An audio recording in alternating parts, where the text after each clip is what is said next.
Bulletin में सबसे पहले आपको बताएंगे मुल्क में भारतीय और जनूबी अफ्रीका के कोरोना वायरस की मौजूदगी का इंकशाफ हुआ है। विफाकी वजारत सेहत के मुताबिक कोरोना वायरस के जनूबी अफ्रीकी किस्म के साथ और भारतीय किस्म के एक केस की तस्दीक हुई है। आमना आमिर नुमाइंदा जियो न्यूज़ हमारे साथ मौजूद हैं। आमना बताइएगा इस हवाले से क्या तफसील सामने आ सकी है, कितनी तशवीशनाक बात है ये?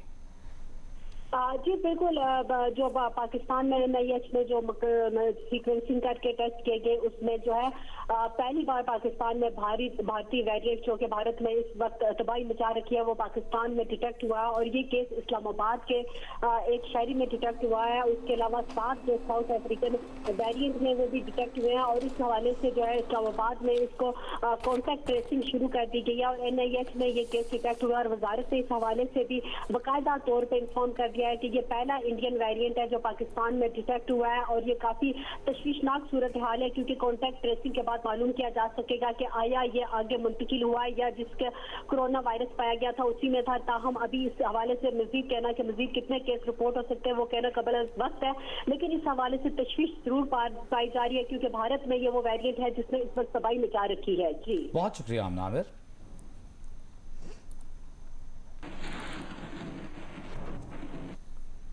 सिंध की वजीर सेहत डॉक्टर अजरा पेचुहू का कहना है कि कराची में कोरोना की जनूबी अफ्रीकी किस्म तेजी से फैल रही है। शहर में 71% केसेस कोरोना की जनूबी अफ्रीकी किस्म जबकि 20% केसेस कोरोना की बरतानवी किस्म के रिपोर्ट हुए हैं। ज्यादातर केसेस 2 साल से कम उम्र के बच्चों में रिपोर्ट हो रहे हैं। वालिदैन कोरोना वबा की वैक्सीन लगवाएं ताकि बच्चों से उनको वायरस ना लगे। 1% के करीब वो पॉजिटिव आए हैं साउथ अफ्रीकन स्ट्रेन के। ये भी बता दूं कि ये बच्चों में ज़्यादा उन्होंने देखा है कि साउथ अफ्रीकन स्ट्रेन बच्चों में उन्हें ज़्यादा मिली है और ये 2 साल की कम उम्र के बच्चों में ज़्यादा मिला है और कुछ हमारे बच्चे दाखिल भी हुए थे अस्पताल में साउथ अफ्रीकन स्ट्रेन के साथ और सिंस इनको वैक्सीनेट नहीं किया जाता तो ये इन्फेक्शन फैला भी सकते हैं। इनकी हिफाजत करते हुए आप ज़रूर आप बड़ों को चाहिए कि वैक्सीनेट अपने पूरे घर को करवाएं ताकि बच्चे इन्फेक्ट नहीं हों। वज़ीर-ए-आज़म इमरान खान ने कहा है कि हम धांधली से जीतने वाले नहीं, हम न्यूट्रल अंपायर से जीतने वाले हैं। पाकिस्तान का ग्रोथ रेट बढ़ने पर सारे मुखालिफिन हैरान हैं। वो सोच रहे हैं कि ये अचानक हुआ क्या। तो वो तो कहते थे कि मुल्क तबाह हो गया, अब हैरान परेशान है। अच्छा वक्त आने वाला है, मुल्क मुश्किल दौर से निकल रहा है।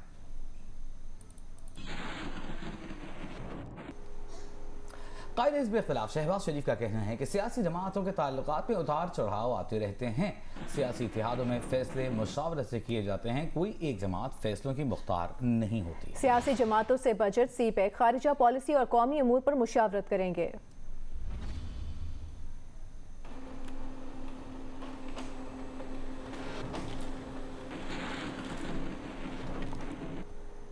और पीपल्स पार्टी के चेयरमैन बिलावल भुट्टो जरदारी का कहना है कि इमरान खान अवाम से रोटी, कपड़ा और मकान छीन रहे हैं। 3 साल के दौरान 3 मुशीर खजाना, FPR के 4 चेयरमैन और 4 सेक्रेटरी तिजारत बदलने वाले इमरान खान अवाम की तकदीर बदलने में नाकाम हुए हैं।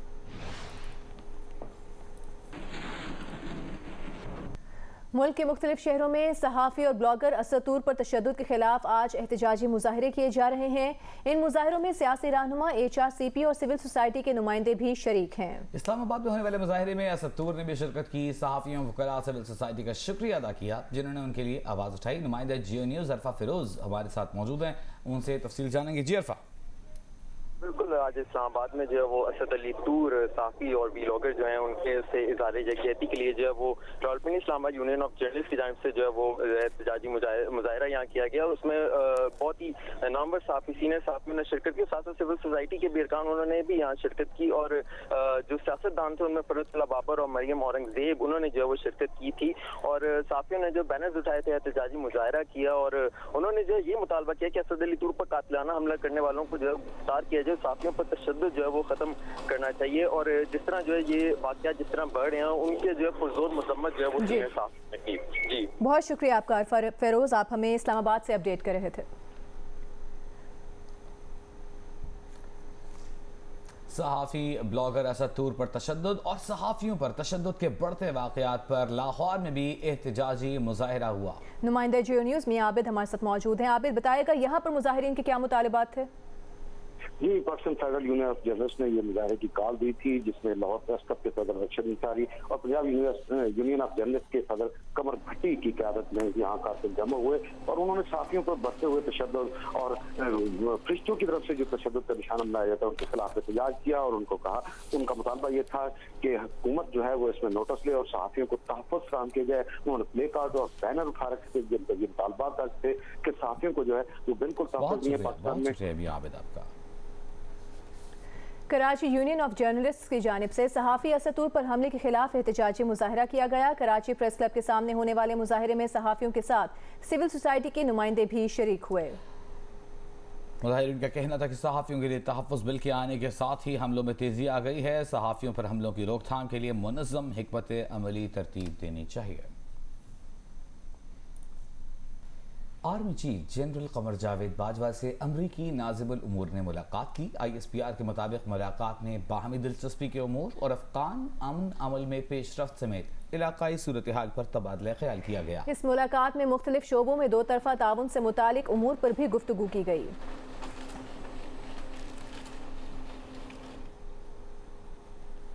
और अब आपको बताएंगे पाकिस्तान स्टॉक एक्सचेंज में हफ्तावार रिकॉर्ड कारोबार हुआ है और 2004 का रिकॉर्ड टूट गया है। पाकिस्तान स्टॉक एक्सचेंज के 100 इंडेक्स की तकरीबन 3 साल और 10 माह बाद 47,000 पॉइंट्स में वापसी हुई है।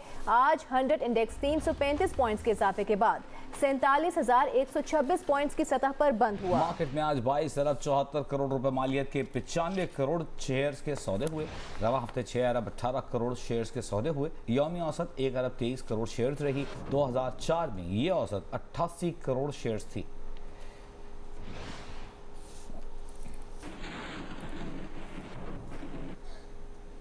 स्टेट बैंक ऑफ पाकिस्तान का आइंदा 2 माह के लिए शरह सूद 7% पर बरकरार रखने का फैसला। स्टेट बैंक के मुताबिक टारगेट सब्सिडी और बहाली पैकेज से मईशत में बहाली आई है।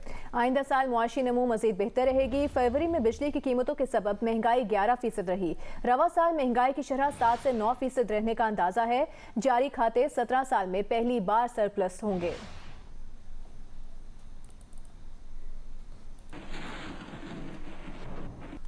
इस्लामाबाद में यौम तकबीर की मुनासबत से एक तकरीब जारी है जिससे मुस्लिम लीग नून के रहनुमा एहसन इकबाल खिताब कर रहे हैं। करके दहशतगर्दी के साए मिटा देना भी एटमी धमाके से कम काम नहीं था। और इसी तरह 2020 तक हमने 9 सनती जोन तैयार करने थे। उन 9 सनती जोन्स के अंदर चारों सूबों के अंदर 40 अरब डॉलर से ज्यादा चीन की प्राइवेट सेक्टर की इन्वेस्टमेंट तैयार थी जिसने आना था।